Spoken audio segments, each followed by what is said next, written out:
Sabedoria do alto versus sabedoria terrena. Segunda parte. Mostre as tuas obras. Texto base. Tiago, capítulo 3, versículo 13 ao 18.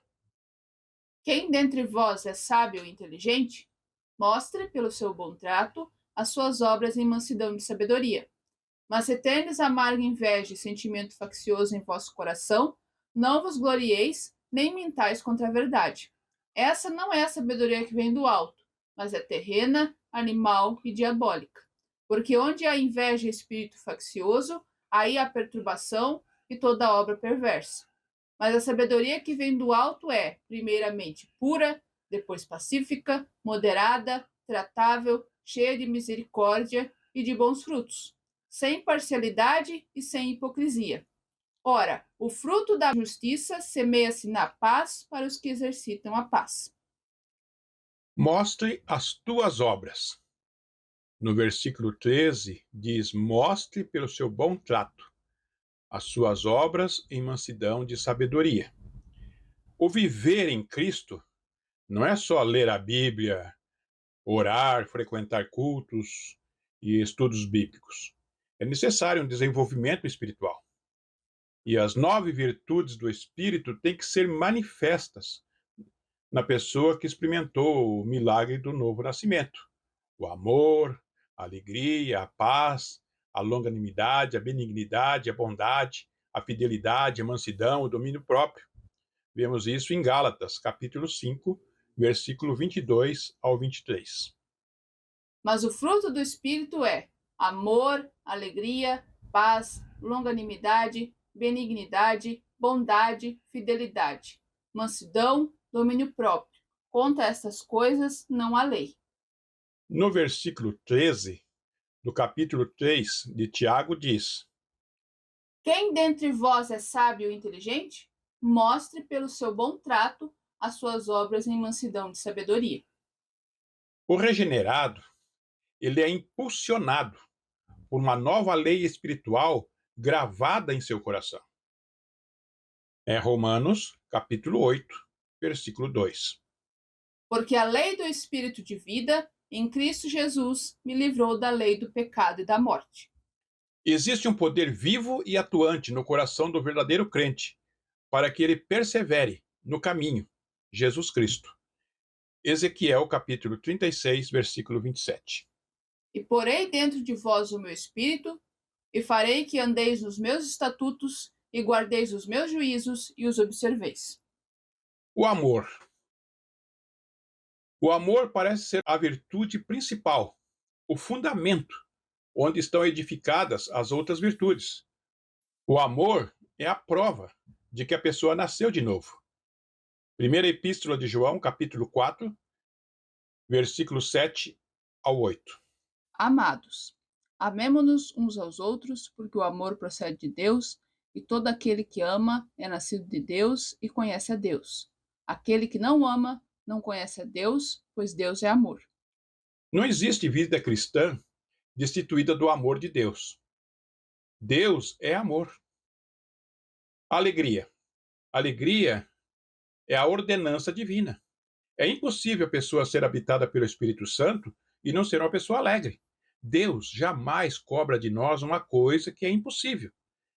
Filipenses capítulo 4, versículo 4 diz: Alegrai-vos, sempre no Senhor.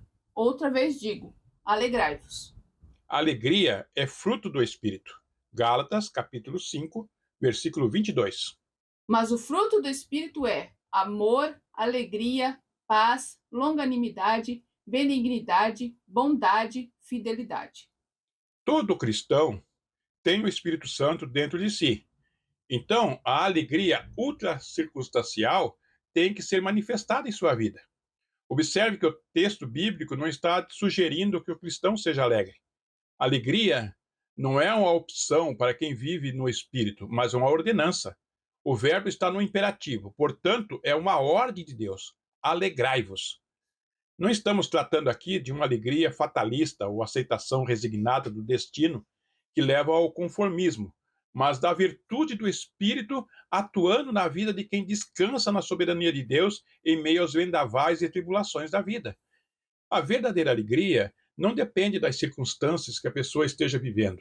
Trata-se da alegria ultracircunstancial em meio às perseguições, calúnias, difamações.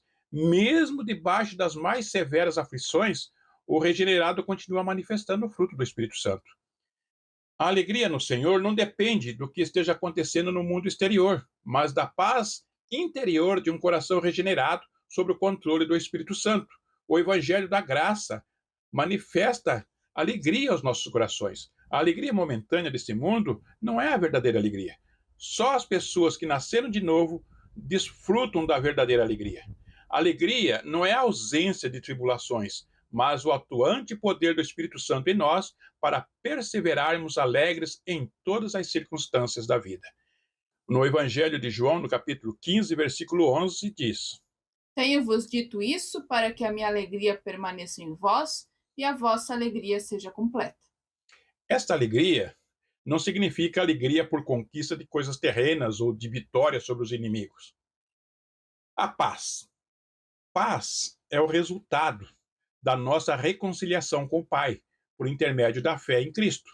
O homem não regenerado está em estado de inimizade e guerra espiritual contra Deus. Ele se encontra debaixo da ira e condenação do Todo-Poderoso, que é santo e justo, e que julga com justiça. Vamos conferir no Evangelho de João, capítulo 3, versículo 18 e depois o 36. Versículo 18. Quem crê nele não é condenado, mas quem não crê já está condenado, porquanto não crê no nome do unigênito Filho de Deus. Versículo 36. Aquele que crê no Filho tem a vida eterna, mas aquele que não crê no Filho não verá a vida, mas a ira de Deus sobre ele permanece. Não verá a vida, mas a ira de Deus sobre ele permanece. A barreira de hostilidade entre o homem e Deus foi derrubada pelo sacrifício redentor de Jesus Cristo. Colossenses, capítulo 1, versículo 21 e 22. A vós também, que noutro tempo éreis estranhos e inimigos no entendimento pelas vossas obras más, agora, contudo, vos reconciliou, no corpo da sua carne pela morte, para perante ele vos apresentar santos, irrepreensíveis e inculpáveis. A nossa impagável dívida de pecado já foi quitada por Jesus Cristo. Pela sua justiça, fomos justificados pelo Pai. Romanos, capítulo 3, versículo 22. Isto é, a justiça de Deus pela fé em Jesus Cristo para todos e sobre todos os que creem. Não somos mais inimigos de Deus. Agora, justificados em Cristo, somos filhos amados. Primeira Epístola de João, capítulo 3, versículo 2. Amados, agora somos filhos de Deus, e ainda não é manifesto o que havemos de ser, mas sabemos que, quando ele se manifestar, seremos semelhantes a ele, porque assim como é, o veremos. Agora, reconciliados com o Pai através do perfeito sacrifício de Cristo, temos paz com Deus. Segundo Coríntios, capítulo 5, versículo 17 ao 20. Assim que, se alguém está em Cristo, nova criatura é. As coisas velhas já passaram, eis que tudo se fez novo. E tudo isso provém de Deus, que nos reconciliou consigo mesmo por Jesus Cristo e nos deu o ministério da reconciliação. Isto é, Deus estava em Cristo reconciliando consigo o mundo, não lhes imputando os seus pecados, e pôs em nós a palavra da reconciliação. De sorte que somos embaixadores da parte de Cristo, como se Deus por nós rogasse. Rogamo-vos, pois, da parte de Cristo, que vos reconcilieis com Deus. Existe diferença entre paz com Deus e paz de Deus. Paz com Deus, vamos conferir em Romanos, capítulo 5, verso 1. Sendo, pois, justificados pela fé, temos paz com Deus por nosso Senhor Jesus Cristo. Temos paz com Deus por nosso Senhor Jesus Cristo. Paz de Deus, vamos conferir em Filipenses, capítulo 4, versículo 7. E a paz de Deus, que excede todo o entendimento, guardará o vosso coração e a vossa mente em Cristo Jesus. E a paz de Deus, que excede todo o entendimento. Paz com Deus é um ato da graça divina que acontece fora de nós. Não depende do estado emocional do ser humano, pois a paz com Deus acontece no tribunal de Deus. Não se trata de um sentimento subjetivo, nem uma experiência milagrosa que acontece no interior da pessoa, mas um estado objetivo e legal. O juiz justo declara a pessoa justa. É a justificação, pelos méritos de Cristo. Paz de Deus acontece dentro de nós. É uma experiência subjetiva, diária, um estado contínuo no interior do crente que desfruta o relacionamento restaurado com o Pai em descanso, serenidade e segurança em Cristo, em meio às dificuldades ou circunstâncias adversas. Paz com Deus é um evento instantâneo que acontece uma vez no momento da justificação, enquanto a paz de Deus é um processo contínuo de santificação, obediência e fé em Jesus Cristo. Paz com Deus é um ato legal e forense que acontece no tribunal de Deus no momento da conversão da pessoa. Não é um processo gradual, sinergista, mas um ato declaratório do Pai que acontece no tribunal divino. Paz com Deus significa o fim da inimizade entre a pessoa que crê e confessa Jesus Cristo e Deus, que a justifica instantaneamente. É um conceito teológico interrelacionado com a justificação pela fé. É a justificação pela fé que acontece quando a pessoa crê em Jesus Cristo como seu Senhor e Salvador. Nesse momento, a justiça de Cristo é imputada a essa pessoa e Deus a declara justa, justificada, segundo Coríntios, capítulo 5, versículo 21. Aquele que não conheceu o pecado, o fez pecado por nós, para que nele fôssemos feitos justiça de Deus. A justificação pela fé é um ato único e instantâneo, e não um processo. A pessoa não é justificada diante de Deus pelas suas obras, méritos ou esforços, mas pela justiça de Cristo imputada a ela. Tito, capítulo 3, versículos 5 ao 7. Não pelas obras de justiça que houvéssemos feito, mas segundo a sua misericórdia, nos salvou pela lavagem da regeneração e da renovação do Espírito Santo, que abundantemente ele derramou sobre nós por Jesus Cristo, nosso Salvador, para que, sendo justificados pela sua graça, sejamos feitos herdeiros segundo a esperança da vida eterna. É impossível ter a experiência e desenvolvimento de paz de Deus, contínuo processo de santificação, sem estar na posição de paz com Deus, que é a justificação. Então, a paz com Deus nos oferece condições necessárias para termos paz com outras pessoas. É o que diz Romanos, no capítulo 12, versículo 18. Se possível, no que depender de vocês, vivam em paz com todas as pessoas. O Espírito Santo nos oferece condições necessárias para permanecermos em paz com as pessoas. Não conseguimos imaginar e nem compreender a paz de Deus com o nosso raciocínio humano. Filipenses, capítulo 4, verso 7. E a paz de Deus, que excede todo o entendimento, guardará o vosso coração e a vossa mente em Cristo Jesus. A paz de Deus que excede todo o entendimento, que está acima de todo o entendimento. Estamos tratando de uma paz que excede todo o entendimento humano. Guardará o vosso coração.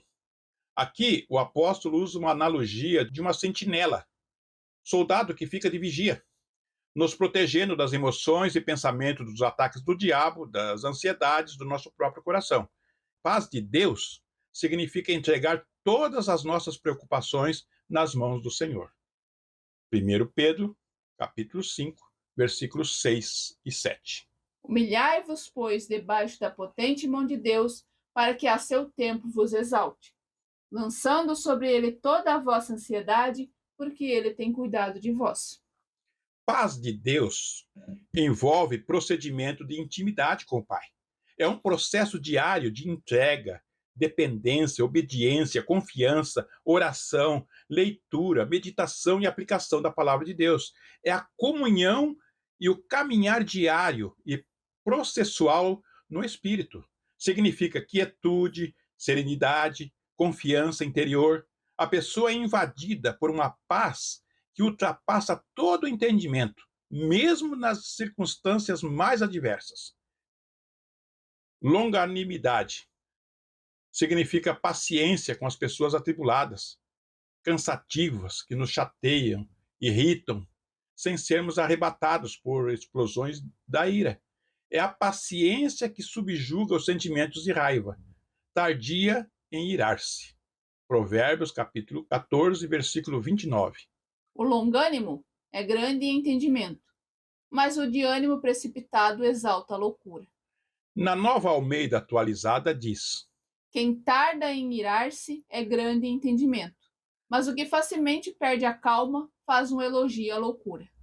Provérbios, capítulo 15, verso 18 diz: Quem se irrita facilmente provoca discórdia, mas quem é tardio em ficar irado acalma os conflitos. Na Nova Versão Transformadora diz: Quem se ira facilmente provoca brigas, mas quem tem paciência acalma a discussão. Colossenses, capítulo 3, versículo 12 diz: Revesti-vos, pois, como eleitos de Deus, santos e amados, de entranhas de misericórdia, de benignidade, humildade, mansidão, longanimidade. Tiago, capítulo 1, versículo 19 ao 20. Sabeis isto, meus amados irmãos, mas todo homem seja pronto para ouvir, tardio para falar, tardio para se irar, porque a ira do homem não opera a justiça de Deus. Benignidade. É uma pessoa graciosa, doce, gentil, simpática com seus semelhantes. Ela faz de tudo para conviver pacificamente, até mesmo com as pessoas de temperamento difíceis. Mateus, capítulo 11, versículo 28 ao 30. Vinde a mim, todos os que estáis cansados e oprimidos, e eu vos aliviarei.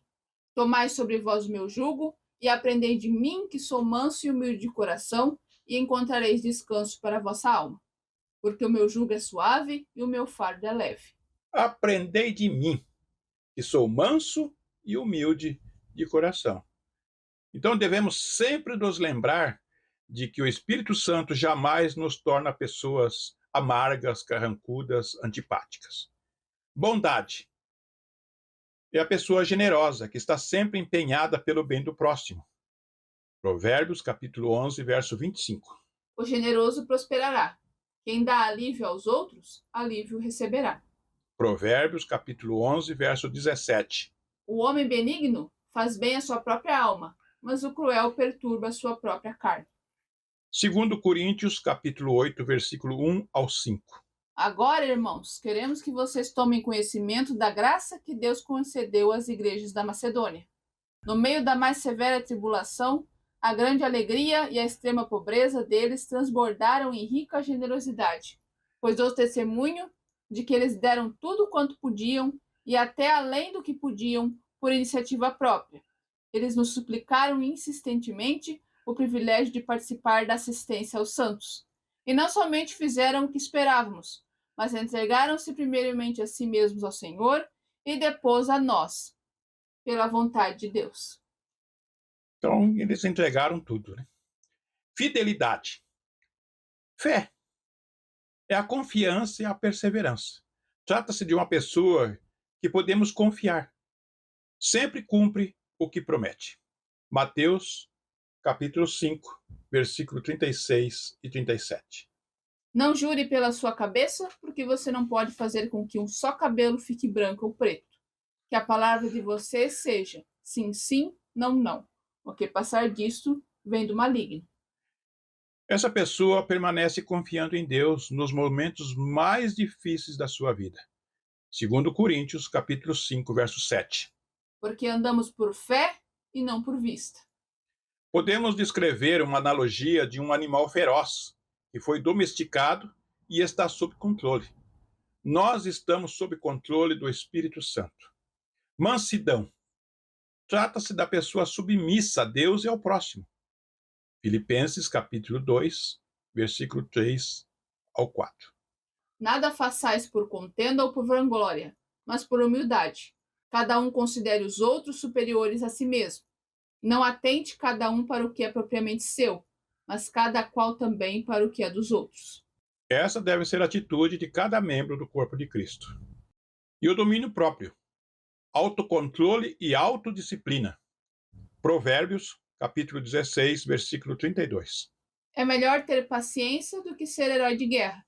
O que domina o seu espírito é melhor do que o que conquista uma cidade. Na Almeida Corrigida Fiel diz: Melhor é o que tarda em irar-se do que o poderoso, e o que controla o seu ânimo do que aquele que toma uma cidade. Na Bíblia King James Atualizada diz: Muito melhor é o homem paciente que o guerreiro. Mais vale controlar as emoções e os ímpetos do que conquistar toda uma cidade. Na Nova Versão Transformadora diz: É melhor ser paciente que poderoso. É melhor ter autocontrole que conquistar uma cidade. pela constante atuação do Espírito, o crente segue num processo de santificação, despojando-se dos desejos malignos. O Espírito Santo aplica em nós os benefícios da redenção em Cristo, capacitando-nos para mortificar as obras da carne. Termino este sermão lembrando que frutificação é o resultado orgânico da união mística do regenerado com Cristo por meio da fé. Nada podemos fazer sem Jesus. Todas as nossas motivações e boas obras estão enxertadas nele. O principal objetivo do Pai é que frutifiquemos em Cristo pelo poder do Espírito Santo para a sua glória. Pai de graça e misericórdia, sabemos que velas pela tua palavra para que se cumpra em nossas vidas. Sabemos que a presença de Jesus em nós é a principal evidência de frutificação para a tua glória. Capacita-nos, operando em nossos corações para que possamos manifestar o fruto do Espírito em nossas vidas diárias, nos tornando cada vez mais semelhantes a Jesus Cristo. Manifesta o amor para que o amemos sobre todas as coisas e amemos o nosso próximo como a nós mesmos. Manifesta a verdadeira alegria ultracircunstancial do Senhor, que é a nossa força. Concede-nos paz para que sejamos instrumentos de quietação e serenidade nesse mundo tão tumultuado e violento. Concede-nos um coração paciente, benigno e misericordioso, sempre pronto para socorrer ao próximo em suas necessidades. Reconhecemos que nada podemos fazer por nós mesmos. Estamos cientes de nossa incapacidade humana e a necessidade do poder atuante do teu Espírito em nossas vidas. Em nome de Jesus Cristo te agradecemos. Amém.